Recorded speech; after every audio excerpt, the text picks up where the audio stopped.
사랑의 하나님, 감사합니다. 오늘도 하나님 전에 나와 예배하는 우리의 마음을 받아주시고 우리가 하나님 앞에 예배할 때 하나님의 음성이 들릴 수 있도록 인도하여 주옵소서.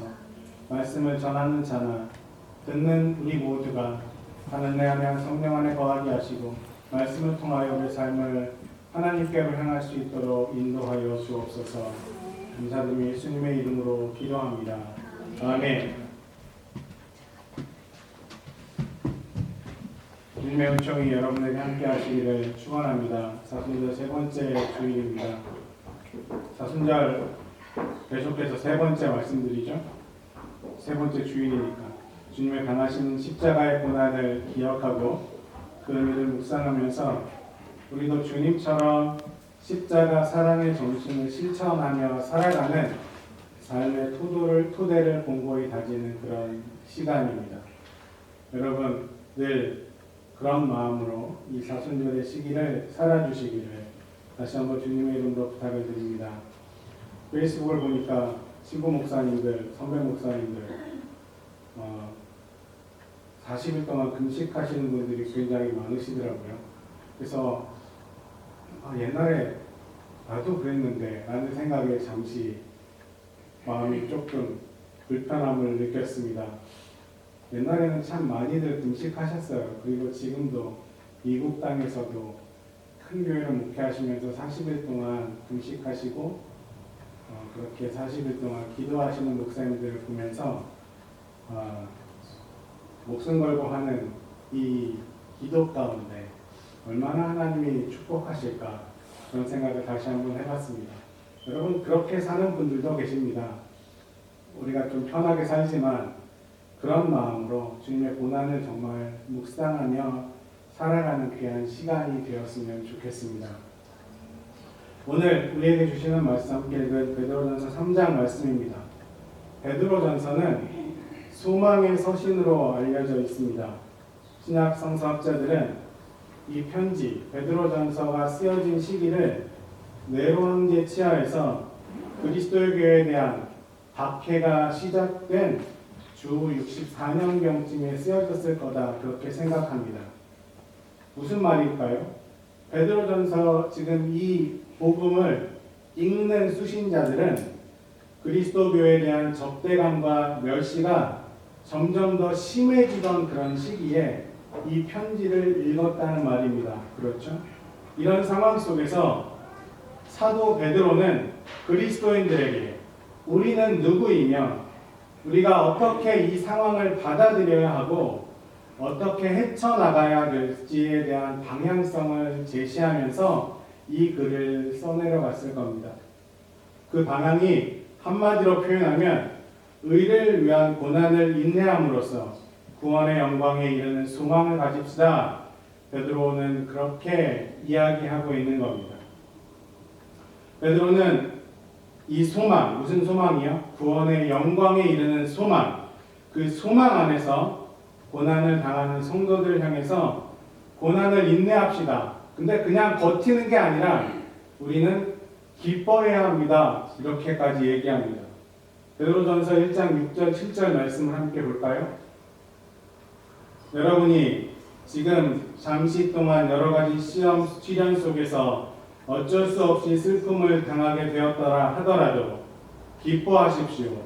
하나님께서는 여러분의 믿음을 단련하셔서 불로 단련하시지만 결국 없어지고 마는 금보다 더 귀한 것이 되게 하시며 예수 그리스도께서 나타나실 때 여러분에게 칭찬과 영광과 존귀를 얻게 주십니다. 아멘. 이렇게 얘기합니다. 그리고 또 베드로전서 1장 17절에 베드로는 이렇게 얘기했습니다.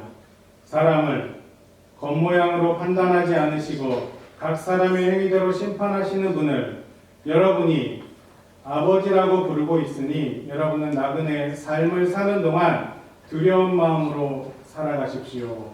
이렇게 권면합니다.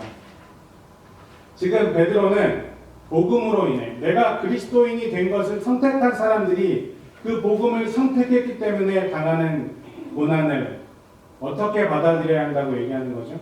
그 고난이 쓸데없는 것이 아니라 그 고난은 하나님이 우리에게 주시는 축복을 인한 소망을 품고 있는 고난으로 생각해야 합니다. 그렇게 얘기하고 있는 겁니다. 이 땅에서의 삶이 나그네 같은 삶이 지나갈 것이고 결국 사람의 겉모양이 아닌 행위대로 심판하시는 우리 아버지께서 우리를 살리시고 우리는 그 살리실 것을 믿으며 인내하는 과정 가운데 소망을 잃지 말고 그럼에도 불구하고 기뻐합시다 이렇게 얘기하고 있는 겁니다. 하나님은 예수님은 그 베드로의 믿음 위에 교회를 세우신다고 말씀하셨죠. 그래서 교회와 성도들은 우리도 때론 힘든 삶을 살아가잖아요. 그런 힘든 삶을 살아가는 성도들은 우리가 당하는 시련 가운데 잠시 흔들릴지언정 낙심하거나 주저앉지는 않습니다. 부활하신 주님께서 우리의 참 소망이 되시며 고난을 통해 우리를 금보다 더 귀한 존재로 단련하시고 주님과 함께 결국은 칭찬과 영광과 존귀를 얻게 한다는 사실을 믿기 때문입니다. 아멘. 근데 사실 어렵습니다. 그렇죠? 이렇게 사는 게 쉽지 않습니다. 고난 속에서 소망을 갖는다는 것이 우리의 말처럼 그렇게 쉬운 게 아닙니다. 당시의 성도들도 마찬가지였겠죠. 여러분 영화 속에서 보셨잖아요. 엄청난 그 원형 경기장에 그리스도인들을 풀어놓고 정말 사자 같은 맹수들을 풀어놔서 사람들이 뜯어먹혀 죽임을 당하는 여러분 그런 고난 속에서 기뻐합시다. 기뻐할 수 있을까요? 소망을 가집시다. 소망할 수 있을까요? 여러분 우리가 이렇게 살아가면서 때때로 우리가 당하는 그런 시련들 내 마음대로 되지 않을 때 별거 아닌 일이지만 그럼에도 불구하고 소망을 갖고 인내한다는 건 쉬운 일이 아닙니다. 그렇죠? 그럴 때마다 우리가 갖는 고난들 때문에 시련들 때문에 우리의 마음은 점점 각박해지기 마련입니다. 내 마음을 챙길 수 없어요. 그렇죠? 내 마음을 챙기지 못하면 우리의 주변을 옆에 사람을 우리의 교회를 돌아보기 힘든다는 것은 누구나 다 알고 있는 사실입니다. 우리의 속담 가운데 복간에서 인신난다라는 말이 있죠. 맞습니다. 어느 정도 여력이 있어야 다른 사람의 처지도 헤아리고 도울 마음도 생기는 게 사실입니다. 여러분 경제적인 여력만 말하는 게 아닙니다. 정서적이고 정신적인 여력도 분명 마찬가지입니다. 내 마음의 곳간에 좀 좋은 것이 쌓여 있어야 좀 여유로워야 내 옆에 분들과 이웃과 좋은 마음을 함께 나눌 수 있습니다. 그렇지 못하면 우리의 마음이 메말라서 우리의 입에서 나오는 말로 상대를 상처 입히게 되고 고난 가운데 베드로가 얘기한 것처럼 서로 소망을 갖게 하는 그것이 가능해지는 것이 아니라 서로를 아프게 하고 낙심하고 절망하기에 만들기에 그렇게 십상인 현실이 되어버리는 것이 우리의 삶입니다. 예수님께서 바리새파 사람들을 꾸짖으시면서 그들의 위선을 꾸짖으시면서 이렇게 말씀하셨어요. 입으로 들어가는 것이 사람을 더럽히는 것이 아니라 입에서 나오는 것이 사람을 더럽힌다. 그렇죠? 우린 때때로 내가 무슨 말을 했는지 모를 정도의 그런 내 마음도 감당하기 힘들 때가 있습니다. 한 사람의 내면을 채우고 있는 것이 밖으로 흘러나오는 게 분명 너무나도 자연스러운 현상이라는 거죠.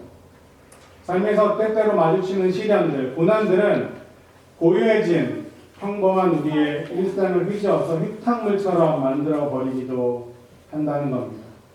그럴 때 우리는 내 마음도 다스리지 못하고 또 우리 모두가 한 마음을 품고 그렇게 주님을 바라보며 소망하기보다는 서로 갈라져서 서로를 아끼고 사랑하는 대신 비난하고 서로를 보듬어주는 대신 원망하며 자비롭고 겸손한 마음을 갖는 대신 억울한 마음에 상대방을 탓하는 메마른 사람이 되어가고 있는 자신을 발견하곤 합니다. 내 마음의 곳간이 비어버렸기 때문입니다. 사도 바울 당시의 사람들도, 그 당시에 고난을 받던 사람들도 그랬던 거예요. 알고는 있지만 그리스도 안에서 소망을 가지고 서로 사랑하며 한 마음을 품어서 그리스도에 대한 소망을 가지고 열심히 끝까지 버텼어야 되는데 그러지 못하고 서로 비난하고 너 때문이야. 그런 현실을 그 당시의 사람들도 그렇게 살아갔던 거라는 거죠. 그렇게 각박해진 마음속에 사도 바울은 서로를 위해서 돌아볼 것을 다시 권면하고 있는 겁니다. 오늘 베드로전서 3장 8절에 이렇게 기록하고 있습니다. 여러분은 모두 쉬운 성경이에요. 조금 쉽게 풀어놓은 성경. 여러분은 모두 한 마음을 품으며 서로 동정하며 서로 사랑하며 자비로우며 겸손하십시오. 악을 악으로 갚거나 모욕을 모욕으로 갚지 말고 복을 빌어 주십시오. 여러분으로 하여금 복을 상속받게 하시려고 하나님은 여러분을 부르셨습니다. 어려운 상황 속에서 서로를 탓하며 갈라지고 원망하고 미워하고 억울한 마음에 힘들어하는 사람들에게 그게 우리의 원래 마음이 아닙니다. 우리의 원래 마음은 한 마음으로 서로를 불쌍히 여기고 사랑과 자비로 연합해서 소망을 이루어가는 것이 우리의 원래 마음이어야 합니다. 사도 바울이 그렇게 당시에 베드로전서를 읽는 사람들에게 설명하고 있는 거죠. 여러분 이게 쉽지 않죠? 근데 베드로는 한 걸음 더 나아가서 적극적인 실천 방법도 이야기합니다. 악에서 떠나 선을 행하며 평화를 추구하며 그것을 쫓읍시다. 이건 사실 시편 34편 12절부터 15절에 있는 말씀을 그대로 인용한 겁니다. 시편에 이렇게 기록되어 있습니다. 인생을 즐겁게 지내고자 하는 사람, 그 사람은 누구냐? 좋은 일을 보면서 오래 살고 싶은 사람, 그 사람은 또 누구냐? 내 혀로 악한 말을 하지 말며 내 입술로 거짓말을 하지 말아라. 악한 일은 피하고 선한 일만 하여라. 평화를 찾기까지 있는 힘을 다하여라. 주님은 의로운 사람을 살피시며 주님의 귀는 그들의 부르짖는 소리를 들으신다. 아멘. 여러분, 악한 일을 피하고 선한 일을 적극적으로 해야 한답니다. 평화는 그냥 이루어지는 것이 아니라 우리가 찾는 것이며 적당히 찾다가 말 것이 아니라 있는 힘을 다해서 찾아야 할 것이 평화라는 겁니다. 이것이 인생을 즐겁게 살고자 하는 사람, 좋은 일을 보면서 삶의 축복을 누리고자 하는 사람의 길이라고 시편 기자는 노래하고 있습니다. 여러분, 그런데 시련은, 고난은 우리의 마음을 어지럽게 하고 그래서 마음의 여유도 없어지게 하고 그렇게 축복받는 삶의 길에서 자꾸만 멀어지게 합니다. 우리를 그것으로부터 멀어지게 하죠. 축복으로부터 멀어지게 합니다. 그럴 때 우리는 어떻게 해야 할까요? 우리의 마음이 각박해질 때, 우리의 마음조차 헤아리지 못할 때, 내 마음을 컴다운 시키지 못할 때 어떻게 해야 좋을까요? 바울이 이렇게 권면합니다. 베드로전서 3장 15절 말씀에 다만 여러분의 마음속에 그리스도를 주님으로 모시고 거룩하게 대하십시오.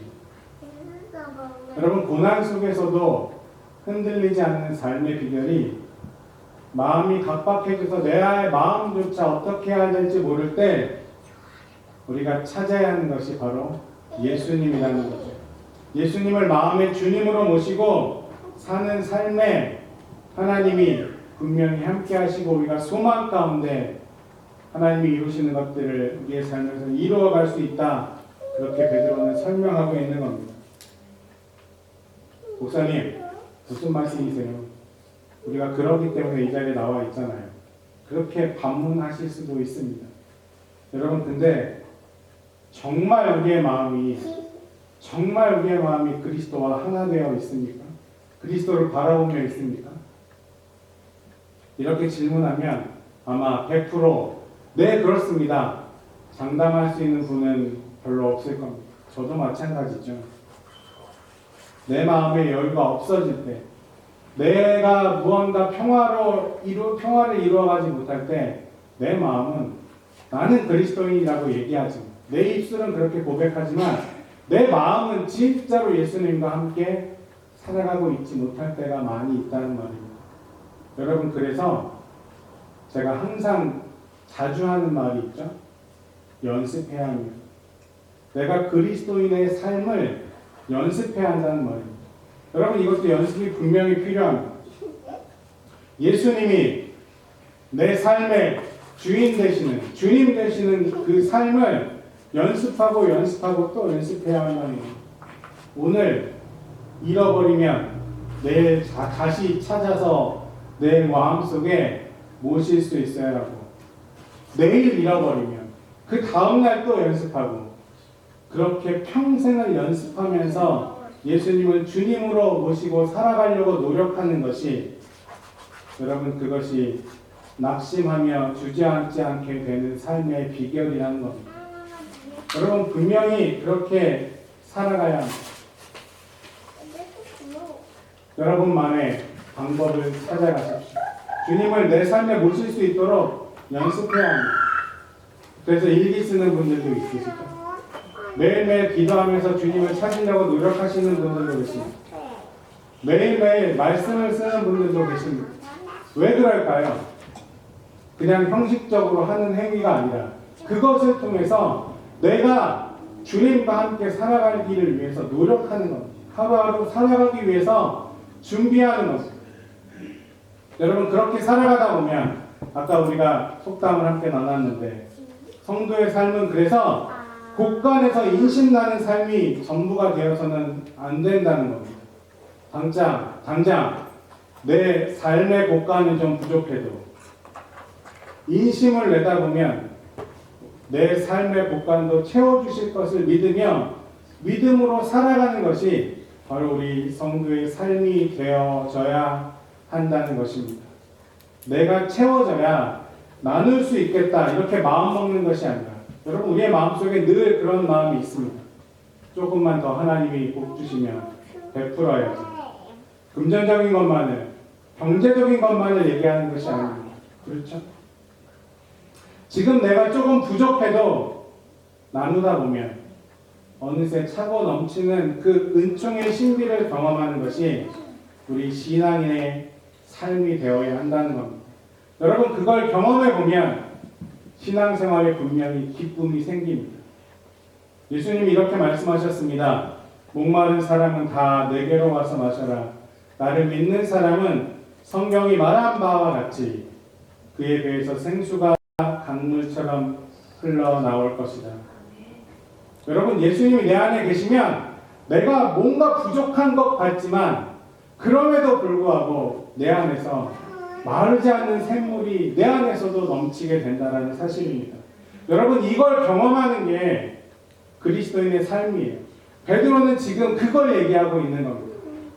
내가 쌓아놓고 베푸는 것도 중요하지만, 그것도 귀한 삶이지만, 우리 안에 주님으로 인해서 사랑과 자비의 원천이 주님으로 인해서 흘러 넘치게 될 때 우리는 우리의 그릇보다 더 큰 것을 베풀 수 있게 되고, 우리 스스로 감당할 수 있는 것보다 더 큰 고난도 넉넉하게 감당할 수 있게 된다는 말입니다.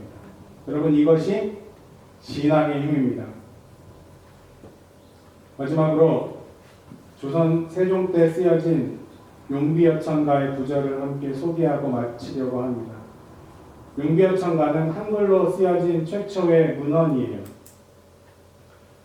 제가 학력고사 세대인데 그때는 이 용비어천가를 그냥 정말 통째로 외우고 국어 시험을 봤던 기억이 있습니다.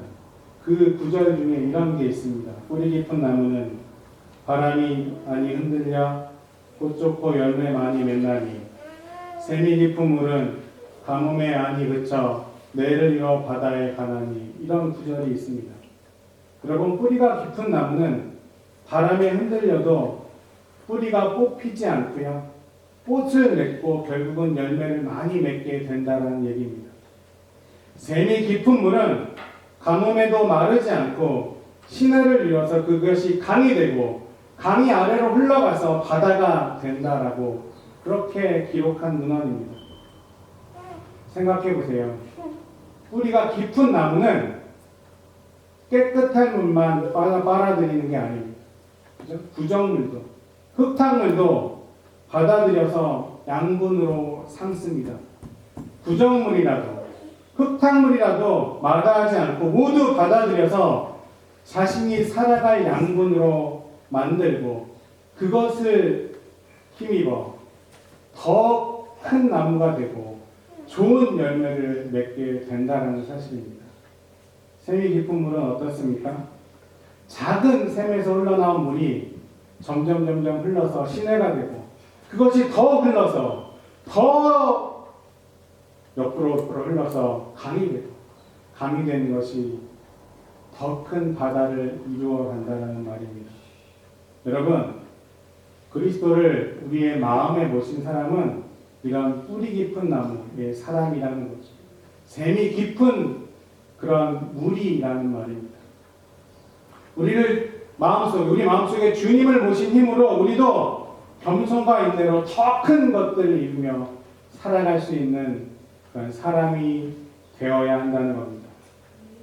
여러분, 시편 기자는요, 이 뿌리 깊은 나무, 이걸 어떻게 표현했을까요?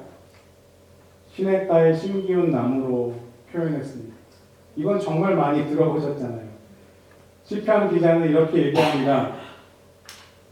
복 있는 사람은 악인의 꾀를 따르지 아니하며 죄인의 길에 서지 아니하며 오만한 자리에 앉지 아니하며 오직 주님의 율법을 즐거워하며 밤낮으로 율법을 묵상하는 사람이다.